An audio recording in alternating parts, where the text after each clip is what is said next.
दोस्तों, आज हम बात करेंगे उस फितने की जो क़यामत से पहले दुनिया पर आएगा। वो फितना जिसे नबी करीम ने सबसे बड़ा फितना कहा, और वो है दज्जाल। क़यामत से पहले दुनिया फसाद, जंगों और कहत का शिकार होगी। लोग परेशानियों में उलझ जाएंगे, ईमान कमजोर होगा और इंसानियत बेचैन होगी। इसी दौरान दज्जाल का ज़हूर होगा। हदीसों के मुताबिक वो मशरिक की तरफ से खोरासन के इलाके से निकलेजिए।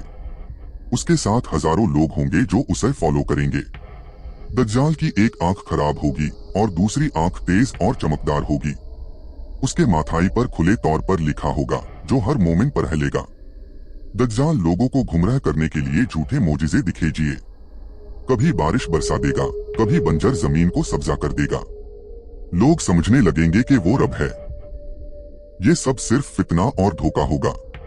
वो लोगों को ये भी दिखाएगा कि जैसे वो मर्डन को जिंदा कर रहा है। हकीकत में ये सिर्फ एक जादू और नजर का धोखा होगा। दुनिया के बहुत से लोग उसे मानने लग जाएंगे। सिर्फ वही लोग बचेंगे जो ईमान पर मजबूत होंगे, जो कुरान और नबी की तलीमत को मजबूती से पकड़े रहेंगे। दज्जाल पूरी दुनिया घूमेगा, लेकिन मदीना और मक्का में दाखिल नहीं हो पाएगा, क्योंकि फरिश्ते इन शहरों की हिफाजत करते होंगे। जब फितना अपनी इंतहा को पहुंच जाएगा, तब अल्लाह अपने नबी ईसा को आसमां से उतरेंगे। वो दमास्कस की मस्जिद के मीनार पर नाजिल होंगे और मोमिनीन का क़ियादत करेंगे। हजरत ईसा दज्जाल का पीछा करेंगे और फलस्तीन के इलाके लुड़ में उसे कत्ल करेंगे। इस तरह दुनिया सबसे बड़े फितने से निजात पाएगी। दोस्तों, ये फितना सिर्फ ईमान और अमल से बचा जा सकता है।